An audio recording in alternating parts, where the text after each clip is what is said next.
Mga master, may iilan po sa inyo no na nagpadala sa atin ng screenshot ng kanila pong GSIS MPL MPL Flex application sa Touch, GSIS Touch, at ito po yung lumalabas. Hindi sila makaka-loan dahil ito po yung lumalabas, hindi sila eligible dahil sa yung outstanding balance daw na kanilang loan ay mas mataas kumpara sa loanable amount, at dapat yung net proceeds ay should be greater than 0. So yun na nga po mga master. Bago po nag-offer ng MPL Flex, meron naman daw sila nakikita na net proceeds at makaka-apply naman sila. Pero nung lumabas si MPL Flex, ito na yung naging kapalit ng kanilang loanable amount at net proceeds. So bakit hindi po sila makaka-apply ng loan under the MPL Flex? Atin pong alamin sa episode na ito. Ito po mga master ay personal ko po na opinion. Ito po ay personal ko pong pag-intindi doon po sa mga deduction ng atin pong MPL Flex application. Ang layunin ko po dito ay mabigyan ng sagot itong maraming nagtatanong bakit hindi sila makaka-avail ng loan na noong 2 days ago ay pwede naman. So yung sinisisi ko talaga dito mga master ay ito pong tinatawag na service fee ng GSIS MPL Flex na siya pong napag-usapan na po natin yan sa atin pong nagdaang episode dito po sa MPL Flex. Pwede po ninyong balikan yun, yung mga previous videos po natin. I guess kahapon po yun na-upload tungkol po sa GSIS MPL Flex service fee. Bakit siya po yung tinutukoy kong dahilan kung bakit hindi kayo makaka-avail ng loan? Ito po, example po ito. For example, meron kang loanable amount na nasa 500,000. Okay? So, for example din, kaka-renew mo pa lamang na sa MPL. Dahil wala pa tayong ideya na MPL Flex ay September 9 na pala maging available. So, nag-loan ka months before at yung loan balance mo ngayon ay nasa 490,000. So, for example lamang po ito pwede po ninyo itong gamitin na paraan ng pag-compute din, or pwede po ninyong pagkalkula din sa inyong magiging loan sa inyo pong MPL Flex. Makikita naman po ninyo yung inyong pong loanable amount. Under po sa MPL Plus, 2 days ago, na nakikita po ninyo sa inyo pong GSIS Touch, ang service fee na ibabawas ay 200 pesos lamang. Bakit? Dahil po sa guidelines ng MPL Plus, ang service fee kapag loan renewal ay nasa incremental amount lamang ng inyong loan. Ibig sabihin, yung difference ng loan applied at ng outstanding balance, yun lamang ang kukunan ng 2% service fee. Sa example na ito, yung incremental amount na tinutukoy ay 10,000 pesos. Difference ng 500,000 at 490,000, kaya 10,000 pesos times 2%, 200 pesos lamang yung service fee kapag nag-renew ka ng MPL under the MPL Plus. Yung advance interest, kung ngayon kayo nag-apply, yun po ay interest from now until September 30. Kasi wala kang deduction sa loan during that time, walang loan amortization. So magdideduct sa GSIS ng pambayad sa interest ng inyong loan from the day na nag-apply ka ng loan until the end of the month. Bago yung start ng amortization. So, yun po ay 5,139 base po sa ating computation.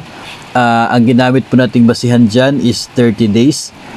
So, not necessarily September 9 kasi dapat po ay nasa 28 days na lang. 30 days yung ginamit po natin. Tapos, yung ginamit din po natin yung effective interest rate ng MPL Plus for 10 years term, doon po base sa guidelines ng MPL Plus, of course. So sinubukan po natin i-compute. Yun po yung kinalabasan. Tapos meron tayong LRI, Loan Redemption Insurance, of course. Magdideduct din po ng insurance sa loob ng isang buwan, dahil next month pa yung start ng inyong loan. So dapat insured na yung loan the moment na nag-apply pa lang kayo. 230 kasi base po yun sa rate ng LRI per 1,000 pesos of loan. Tapos meron pong processing fee na 50 pesos doon sa MPL Plus. Kung atin pong titingnan yung total deduction po natin, no, 200 service fee, 5139 interest rate, advance interest, 230 LRI, 50 pesos processing fee, tapos yung loan balance na 490. Meron pa tayong net proceeds na 4,381 sa MPL Plus gamit po sa ating GSIS Touch, makikita po natin. Pero dito po sa MPL Flex, no, yung paraan ng MPL Flex ay iba. Yung service fee na sinasabi natin ayon sa guidelines, 2% ng loan amount. Ito man ay bagong loan or loan renewal. Kaya nga po binanggit natin sa ating pong nagdaang video na yung paraan ng pag-compute ng service fee sa MPL Flex ay katulad ng nangyari sa pag-compute din ng service fee sa mga private lending institutions doon sa gross amount. Kaya nga po umabot ng 10,000 pesos itong service fee dito kasi 2% of 500,000 pesos. Kahit po yung inyo pong outstanding balance ay 490 pa, no? Malaki pa. Pero dito kasi tayo mag-base sa gross amount ng loan. So doon yung kukunan ng 2%. Again, this is true with the PLIs, kaya huwag kayong pa compare dyan, no, sa part na ito. Ang pagkakaiba lang dahil 6% yung allowed sa PLIs, dito ay 2% sa MPL Flex. So dito pa lamang mga master, 10,000 pesos na yung service fee, ay makikita mo na yung parang nabayad mo sa principal amount ay kinain na ng service fee, no? Tapos idagdag pa natin itong base sa ating computation based sa guidelines ng MPL Plus, no, na itong result ng computation natin for 30 days din na advance interest, tapos LRI pa, no? Kaya yung resulta nito dito pa lamang mga master, kung titingnan po natin yung magiging deduction po, itong service fee, advance interest, LRI ay nasa 14,500 na, 14,500 na yung magiging total po niyan. Tapos 490 lamang yung atin pong loan balance. So kung i-total po natin yan, yung maging deduction natin is nasa 504,000 na.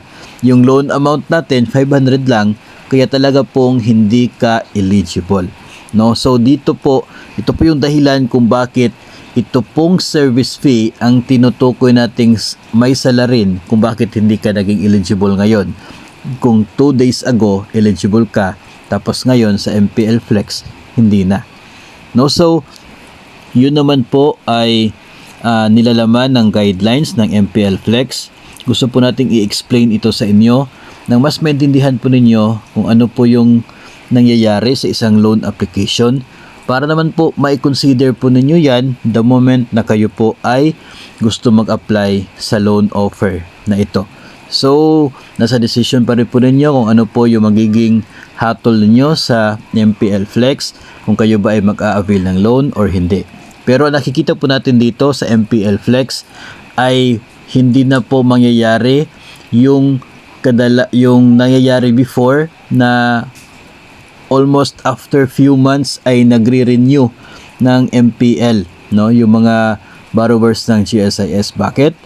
Kasi masyado pong masakit ang service fee ngayon under the MPL Flex compared noon dati under the MPL Plus. So sana po ay nakapagbigay tayo ng kaunting impormasyon sa inyo tungkol po dito sa inyo pong mga katanungan. May kaugnayan pa rin sa trending ngayon at hot na topic na uri ng loan ng mga government personnel, ito pong GSIS MPL Flex.